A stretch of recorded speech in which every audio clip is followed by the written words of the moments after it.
आनंद लो प्रतिदिन के जीवन का में आप मेरे साथ जुड़े, इसलिए धन्यवाद। मैं आशा करती हूँ कि जैसे आप प्रतिदिन हमारे कार्यक्रम का आनंद लेते हैं तो आप सीखेंगे कि प्रतिदिन के जीवन का आनंद और उत्तम रूप में कैसे लें। हमारा लक्ष्य ये नहीं होना चाहिए कि हमारे मार्ग में आने वाली हर परीक्षा से छुटकारा पाने की इच्छा रखें, परंतु ये कि परीक्षा में उत्तीर्ण हो। मैं चाहती हूँ कि आप सोचें, हम जो आरामदेह नहीं होता उससे पीछा छुड़ाना चाहते हैं, परंतु कई बार हमें बस उन बातों में से होकर जाना पड़ता है क्योंकि हम तभी सबसे अधिक सीखते हैं। आज का संदेश बहुत ही बहुमूल्य है, इसलिए उस पर ध्यान दें। प्रियो, जो दुख रूपी अग्नि तुम्हारे परखने के लिए तुम में भड़की है, इसे ये समझकर अचंभा ना करो कि कोई अनोखी बात तुम पर बीत रही है, आपके स्तर के लिए और आपके लिए अस्वाभाविक। मैं विश्वास नहीं कर सकती कि मेरे साथ ये हो रहा है। आखिर क्या हो रहा है? आखिर क्या हो रहा है? मैं ये विश्वास नहीं कर सकती हूं। आखिर मैं ही क्यों परमेश्वर? आप क्यों नहीं? ये दूसरे लोगों के साथ होता है और हम उन्हें विश्वास रखने के लिए कहते हैं।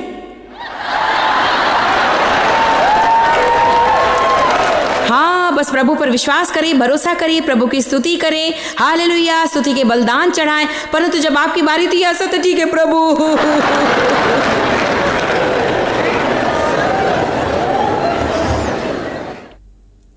यदि आप नहीं चाहते, मैं खुद को प्रचार करूंगी क्योंकि मुझे जरूरत है। वचन 13, पर जैसे जैसे मसीह के दुखों में सहभागी होते हो आनंद करो। याकूब ने दिया संदेश, पतरस भी देता है। आनंद मनाए ताकि जब उसकी महिमा आप पर प्रकट होगी, आप भी जय में आनंद मनाएंगे। रोमियो 8 क्या कहता है? रोमियो 8 कहता है कि हम परमेश्वर के वारिस हैं और यदि हम उसकी महिमा को बांट रहे हैं तो उसके दुखों को भी बांटना चाहिए। आपको उसे पाने के लिए उसमें से होकर जाना होगा और बस आराम से चले जाए, ऐसा कोई मार्ग नहीं।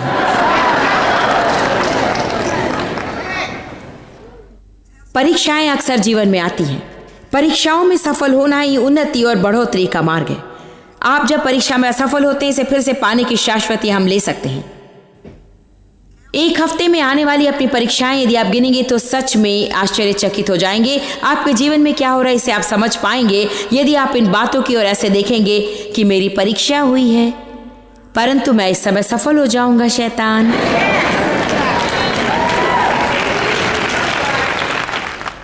और जब आप इस पर प्रकाशन प्राप्त करते हैं तो ये तो लगभग अजीब है। जब आपको प्रकाशन मिलता है, ये लगभग अजीब सा होता है, जैसे वर्षों पहले परमेश्वर मेरे साथ व्यवहार कर रहा था और अभी भी समय समय पर करता है, परंतु जब मेरी इससे बड़ी समस्या थी और परमेश्वर मुझसे देव के साथ बहस न करने के बारे में व्यवहार कर रहा था और बस सही होने के लिए उल्टा जवाब देना और मेरा ही दृष्टिकोण लेना और एक समर्पित पत्नी होने और बलवा न करने वाली और हर समय सब पर नियंत्रण करने वाली न होने के बारे में निपट रहा था। क्या परमेश्वर ने कभी किसी से इसके विषय में निपटा है? मैं आपको बताती हूँ, अंतिम शब्द ना कहना तो मेरे लिए संसार में सबसे कठिन बात थी। यदि मैं उसके साथ सहमत नहीं होती, ये मानो ऐसा था कि मैं आखिरी बात कहकर कमरे से बाहर चले जाऊं ताकि जयवंत महसूस हो। जैसे परमेश्वर हमारे साथ व्यवहार करता है जब हम उस जगह भी पहुंच जाते जहां हम घिरे घिरे बुड़बुड़ाते हैं।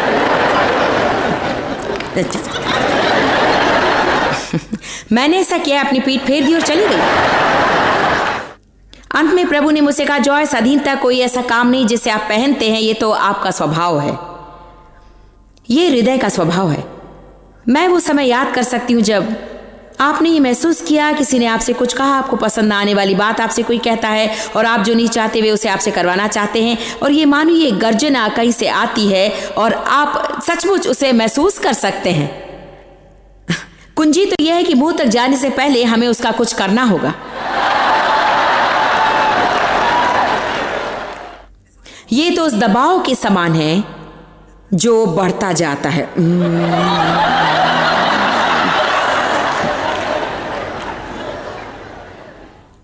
मुझे याद है एक बार हम हमारे पहले घर के किचन में खड़े थे और परमेश्वर ने मेरे साथ व्यवहार किया कि मैं डेव के साथ कैसी बात करूं और बेकार की बातें जिनका कोई अर्थ नहीं होता उस पर बहस ना करूं। बेकार की बातें जैसे टीवी पर कौन सा कलाकार था और कौन से रास्ते हार्डवेयर स्टोर जाएंगे, बस बेकार की बातें। आपको इस रास्ते से जाना नहीं, आपको इस रास्ते से जाना नहीं, नहीं नहीं नहीं नहीं, वो तो लंबा होगा। यदि वो लंबा हो तो कौन चिंता करता है, बस चुप बैठो और कार चलाओ। सारी की सारी दयनीय बातें। तिमुथियुस इसे कहता है अनदेखी बातों पर के मूर्खता के प्रश्न जो झगड़ा उत्पन्न करते हैं, बेकार की बातें। ठीक, मुझे याद है मैं उस किचन में खड़ी थी और मैं जानती थी कि ये मानो आपके यहां से कुछ आ रहा है और परमेश्वर आपको अंदर से निचोड़ रहा है, आपसे सही काम करवाने की कोशिश कर रहा था। शांत रहो, शांत रहो, कुछ मत कहो, बस शांत रहो, बस कमरे से बाहर चले जाओ, बस शांत रहो। इसे समझने के लिए आपको विश्वासी होना है। यदि आपके अंदर में यीशु नहीं है तो आपके अंदर वो दबाव नहीं है जो आपसे सही काम करवाने की कोशिश करता है। इसलिए बहुत बार जब आप यीशु को ग्रहण करते हैं, परंतु कई बार जब आप अपना उद्धारकर्ता ग्रहण करते हैं और वचन का अध्ययन शुरू करते हैं, आप सच में एक ऐसे समय से होकर जा रहे हैं जहां आप किसी रूप में दयनीय हैं। सब तरह से नहीं, क्योंकि आप स्वर्ग जाएंगे इसे जानकर आपके पास शांति है और आप उन्नति कर रहे हैं ये जानकर आपके पास शांति है। आपके जीवन में मसीह आया, परंतु मानो ऐसा है कि पहले जैसा आपने चाहा वैसा किया और किसी के विचार की परवाह नहीं किया, अब उसके साथ व्यवहार किया जा रहा है। मुझे याद है मैं सोच रही थी मुझे इस कमरे से बाहर निकलना है और इस परीक्षा में सफल होना है, क्योंकि मैं इसे फिर देखना नहीं चाहती हूं। मैं बहुत गुस्से में थी। मैं हॉल से दौड़ती हुई गई, अपने आप को बाथरूम में बंद किया और टवल से अपना मुंह ढांक लिया और रोई कि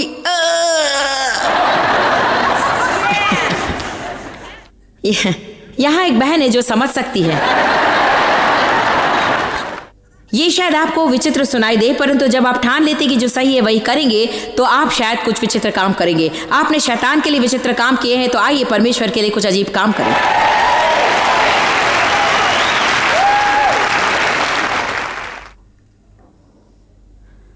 परीक्षा हमारे सच्चे चरित्र को प्रकट करती है। याकूब अध्याय 1 में वापस चलें। हमने उसे नहीं पढ़ा है, अब हम पढ़ेंगे।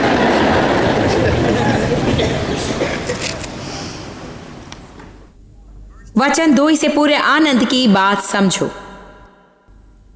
इसे आनंद की बात समझो, ये किंग जेम्स कहता है। इसे आनंद की बात समझो का मतलब ये नहीं कि आनंदित हो जाओ। गिनो, ये शब्द लेखापन या पुस्तक पालन का शब्द है। इसका अर्थ है कि आप अंतिम परिणाम देखें। इसे आनंद की बात गिने का यह अर्थ नहीं कि आप आनंदित महसूस करें, वरन ये कि आप देखें अंतिम परिणाम क्या है और उसके कारण आप कठिन भाग में से होकर जाने और उसे सहन करने के लिए तैयार हैं। बाइबल कहती है कि यीशु ने अपने सामने रखे आनंद के लिए क्रूस की शर्म को भी तुच्छ जाना और उसे सह लिया। मुझे ये अच्छा लगता है, जो कुछ हो रहा था उसे उसने तुच्छ जाना, परंतु वो उसमें से होकर गया, क्योंकि वो जानता था कि बड़ी विजय है। यदि यीशु ने कहा होता मैं इसमें से नहीं जाऊंगा तो क्या? मैं आपको बताऊं, आज मुझे आपको एक अच्छा प्रकाशन देना है। कई बार आपको उन बातों में से होकर जाना पड़ता है जिसका संबंध आपके साथ नहीं है। परमेश्वर आप में से कुछ काम कर रहा है ताकि आगे जाकर किसी की मदद के लिए आपका उपयोग कर सके। अभी भी ऐसे लोग हैं जिनके बारे में परमेश्वर चाहता है कि वे बलिदानात्मक जीवन जिए और स्वार्थ के लिए मरे ताकि वे किसी और के जीवन में उपयोग किए जा सके। यीशु जिस किसी बात में से होकर गया वो उसमें से खुद के लिए नहीं गया, उसने हमारे लिए किया। मैं अच्छी रीति से जानती हूँ कि ऐसी कुछ बातें हैं जिसमें से परमेश्वर ने मुझे जाने दिया, और जैसे मैंने उसे अलौकिक रीति से दूसरों को छुड़ाते हुए देखा वैसे मुझे नहीं छुड़ाया। और ये तो ऐसा है क्या? परंतु मुझे तो उसमें से जाना है ताकि मैं वापस दूसरे लोगों तक जा सकूं और इसमें से जाने के लिए उनकी मदद कर सकूं, क्योंकि परमेश्वर ने मुझे ये करने के लिए बुलाया है। परमेश्वर आपके जीवन में क्या करे इसे शायद आप अभी नहीं समझ सकते, परंतु बाद में आप पूरा चित्र देखेंगे। क्या मुझे कंबल मिलेगा? देखिए, ये सबसे अच्छा उदाहरण नहीं है। मैं उस कंबल को ढूंढ रही थी जिसे वे हाथों से बुनते हैं और जिसके एक तरफ बहुत गंदा दिखता है।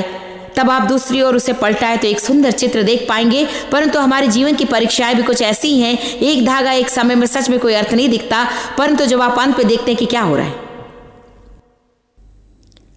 28 वर्षों पहले जब परमेश्वर मुझसे व्यवहार कर रहा था, मुझसे निपट रहा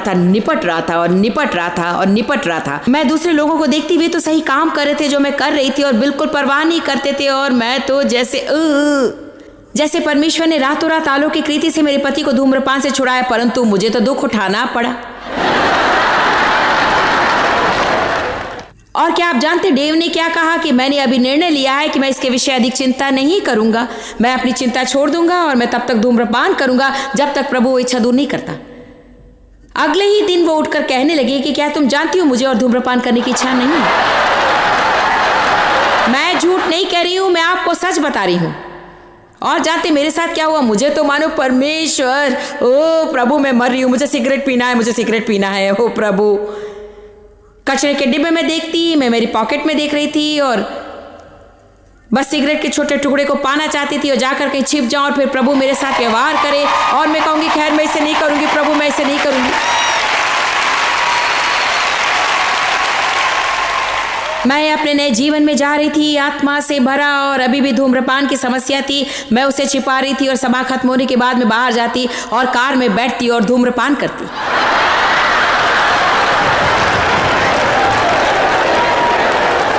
विश्वास और प्रेम, जब हम इसे थिएटर में देखते, याद करें विश्वास और प्रेम थिएटर में, वहीं पर तो मैं करती थी। मैं कलीसिया में खड़ी रहकर भविष्यवाणी करती, प्रभु ऐसा कहता है, बड़ी भविष्यवाणी मेरे जीवन पर बुलाहट थी। और यहाँ मेरे अंदर ये फालतू बातें थी जो दूसरे लोगों के लिए अच्छी गवाही नहीं थी। फिर मेरे जीवन में ये बातें पकड़ी हुई थी। मैं बाहर जाकर कार में बैठती और खिड़की थोड़ी नीचे कर देती। मैं सोचती थी कि लोग सोचेंगे कि इस बेकार कार को आग लग गई है, या मुझे पता नहीं कि उन्होंने क्या सोचा।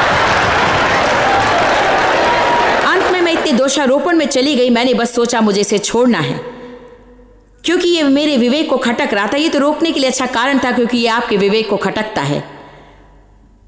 धूम्रपान करना, ज्यादा खाना या बहुत सी दूसरी बातों के समान ही है, हमें उन्हें लेने की जरूरत नहीं है। बात तो यह कि यदि वो आपको खटकता है और परमेश्वर आपके साथ निपट रहा है तो फिर अच्छा है कि आप उसे रोक दें। परंतु डेव ने बस एक प्रार्थना ही की, अपनी चिंता छोड़ दूंगा। और इस कारण मुझे बहुत गुस्सा आया, मैं तो शायद मरी गई होती। देखिए, आप जब कोई मेरे पास सेवकाई के लिए आता है और वे कहते हैं कि मुझे सिगरेट छोड़ने में बहुत ही कठिनाई जा रही है, ये मानो जैसे मैं जानती हूं कि आप किस में से गुजर रहे हैं। आपके लिए विश्वास की प्रार्थना करने दे मुझको।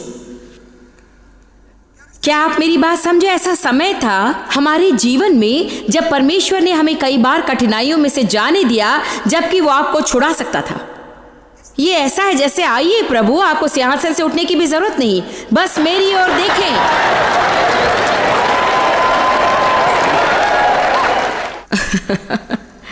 प्रभु, ये आपके लिए मुश्किल नहीं हो सकता है,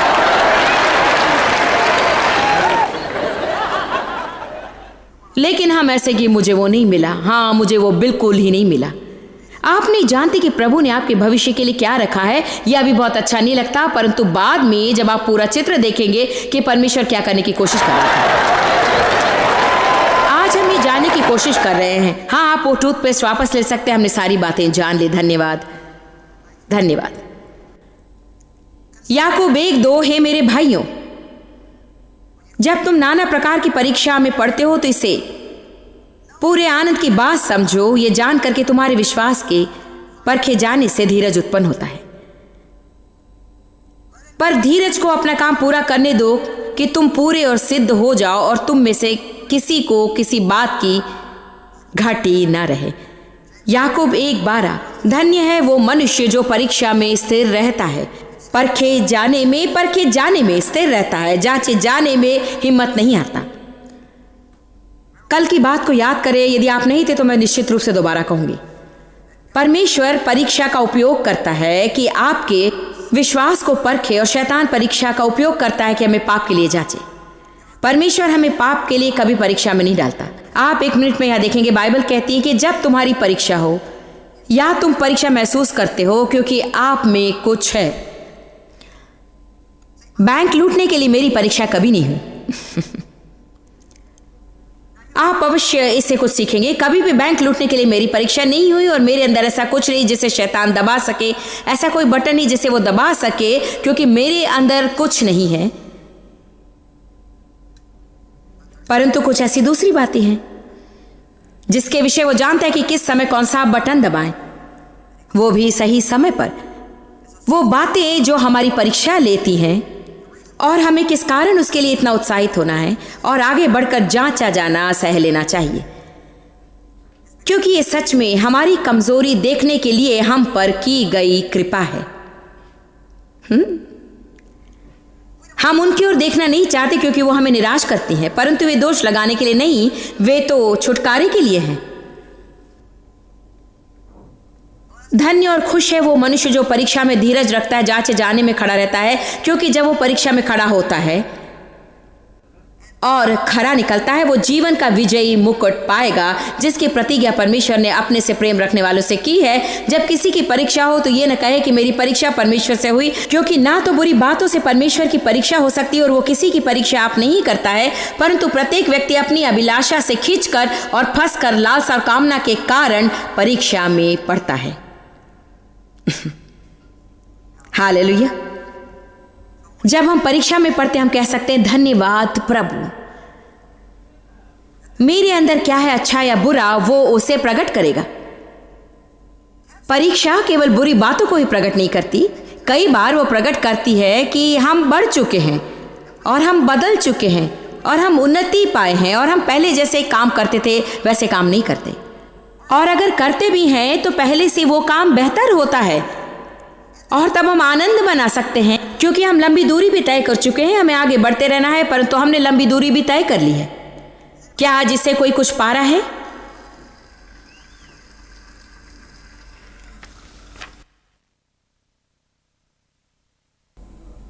किस प्रकार की परीक्षा का सामना आपने भी किया?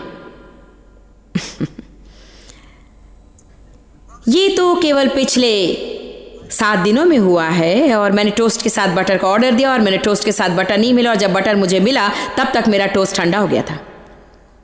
आप कह सकते ये कोई बड़ी बात नहीं है। देखिए, जब हम चिढ़ जाते हैं तब हमारी परीक्षा होती है कि जिस व्यक्ति ने हमने जो चाहा वो नहीं दिया, उसे मूर्ख साबित करें। तुम मेरा बटर कैसे भूल गए? अब मेरा टोस्ट ठंडा हो चुका है। क्या आप वैसा नहीं करते? क्या होता है जब आपकी सेक्रेटरी बहुत ही धीमी हो?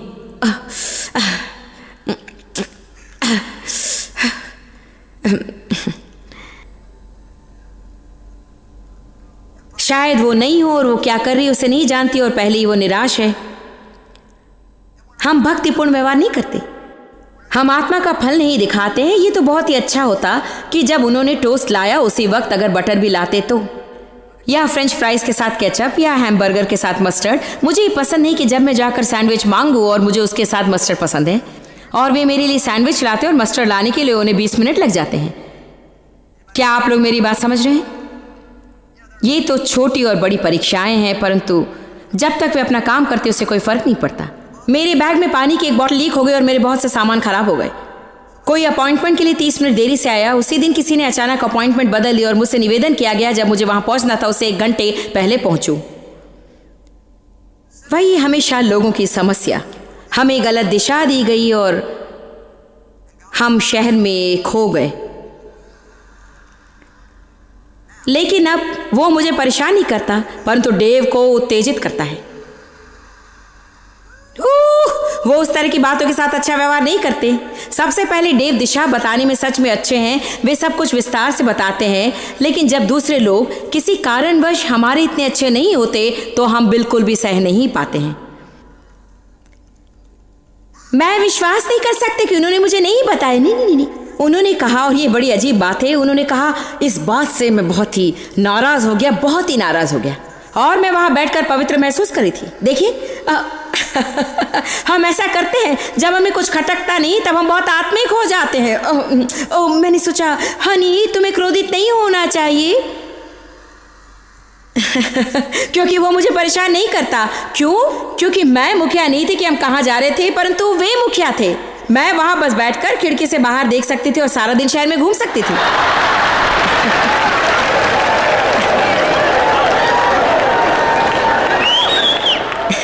देखिए, जब हमें खटकता है तो हम मन, परंतु जब वो दूसरों को खटकता है तो हम सच में आत्मिक हो जाते हैं। क्या हम लोग गलत नहीं करते? मैं आपको बताऊं, हमें बहुत दूरी तक जाना है। आइए आप खुद के लिए तालियां बजाएं।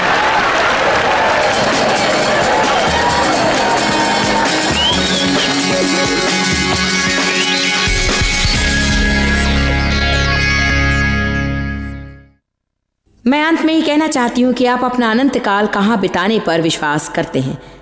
क्या आप मसीह हैं? जानते बस कलीसिया में जाकर बैठने से आप मसीह नहीं होते। बहुत से लोग हैं जो धार्मिकता जानते हैं परंतु मसीह को नहीं जानते। ऐसे भी लोग हैं जो अच्छे काम करते हैं परंतु वे उन्हें सही उद्देश्य के साथ नहीं करते। मैं आपसे पूछती हूँ, क्या आपने अपने पापों का पश्चाताप किया? क्या आपने अपना जीवन मसीह यीशु को समर्पित किया? क्या आप बाइबल जो कहती है उस पर विश्वास करते हैं कि वही स्वर्ग जाने का रास्ता है? पिता परमेश्वर के साथ व्यक्तिगत संबंध रखने की एकमात्र आशा, और एकमात्र आशा है कि हमारे पाप क्षमा हो सकें। आप शायद कहें मैं बुरा व्यक्ति नहीं हूँ। जानते हैं, हमारे खुद की धार्मिकता के काम मैले चिथड़ों के समान है। चाहे हम कितना भी अच्छा काम क्यों न करें, वो काफी कभी भी नहीं है। परमेश्वर सिद्ध और पवित्र है और हम सिद्ध नहीं हो सकते। ऐसा कोई भी नहीं जो सिद्ध हो और कभी गलती नहीं करता हो। इसलिए यीशु आपकी जगह पर मरा और क्रूस पर जाने और मरने के द्वारा उसने हमारा कर्जा चुकाया। उसने हमारे पाप खुद पर ले लिए और उसके कारण हम उत्तम जीवन पा सकते हैं और परमेश्वर के साथ अनंत काल तक जी सकते हैं। यदि आज आप मसीह होना चाहते हैं, यदि अपना जीवन यीशु को समर्पित करना चाहते हैं, तो ये प्रार्थना मेरे साथ करें। यदि आप गंभीर हैं और इसका अर्थ जानते हैं तो आपके हृदय में चमत्कार होगा। कहे, पिता मैं तुझसे प्रेम करता हूं, यीशु तुझ पर विश्वास करता हूं, विश्वास करता हूं कि तू मेरे लिए मरा यीशु, ये कि तूने मेरे पापों की कीमत चुकाई है। मैं मानता हूं कि मैं पापी हूं, मानता हूं कि मैं खुद मेरी मदद नहीं कर सकता। मेरी पाप क्षमा कर, मुझे पूरा शुद्ध कर प्रभु, और मुझे पूरी नई शुरुआत दे। मैं तुझे ग्रहण करता हूं यीशु, अपने उद्धारकर्ता और प्रभु के रूप में। मैं जैसा हूं वैसा तू मुझे ले और जो तू चाहता है वैसा मुझे बना। मेरा विश्वास है कि मेरा उद्धार हुआ है और जब मैं मरूंगा तब मैं स्वर्ग में जाऊंगा, और जब मैं यहां पर हूं तो सबसे उत्तम कोशिश करूंगा कि अच्छा जीवन जियो। आमीन। आपको वो मसीह जीवन खुद जीने की कोशिश करने की जरूरत नहीं है। पवित्र आत्मा के द्वारा परमेश्वर अब आप में वास करने के लिए आया है और वो आपके साथ आपके हृदय में व्यवहार करेगा। वो आपको दिखाएगा कि क्या सही है और क्या गलत। वो आपको बल देगा और योग्य बनाएगा कि आप सही चुनाव करें। ये एक क्रिया है, ये सब रातों रात नहीं होगा, इसलिए आपको जो हो सके वो सीखना होगा। हम चाहते हैं कि आप स्क्रीन के नंबर पर फ़ोन करें ताकि हम आपको किताब भेज सकें और मसीह के साथ के आपके नए जीवन की शुरुआत में मदद कर सकें।